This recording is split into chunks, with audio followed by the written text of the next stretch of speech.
Sementara itu, Bawaslu Sumsel menemukan indikasi pelanggaran administrasi hingga pelanggaran pidana di 3 kabupaten kota di Provinsi Sumatera Selatan pada pemilu yang lalu.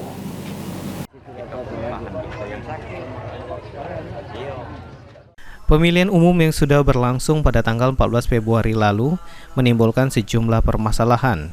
Hal ini berdasarkan temuan dari Badan Pengawas Pemilihan Umum atau Bawaslu Sumatera Selatan. Temuan itu berupa pelanggaran mulai administrasi, etik hingga pidana.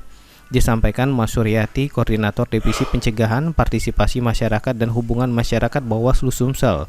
Dari hasil pengawasan di TPS yang dilakukan oleh PTPS, temuan pelanggaran terjadi di Kota Palembang, Musi Banyuasin, dan Musi Rawas Utara. Sehingga Bawaslu memberikan rekomendasi yaitu pemungutan suara lanjutan dan pemungutan suara ulang, paling lama 10 hari setelah hari pemungutan suara untuk Palembang dan Banyuasin.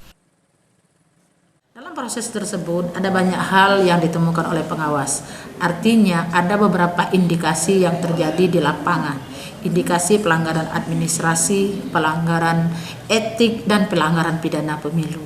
Nah, dari 3 jenis pelanggaran itu ada yang sudah kami selesaikan hasil pengawasan di TPS yang dilakukan oleh PTPS. Itu khusus untuk Kota Palembang sudah kami keluarkan rekomendasi perbaikan, artinya saran perbaikan yang melalui Panwascam dengan melakukan PSL, pemungutan suara lanjutan. Ini khusus terjadi di Kota Palembang di beberapa titik di TPS. Sementara di Kabupaten Muratara, Bawaslu masih melakukan pengajian oleh Panwascam di Kabupaten Muratara, sehingga Bawaslu belum mengeluarkan rekomendasi atau saran perbaikan kepada TPS yang bersangkutan. Eki Saputra, PAL TV.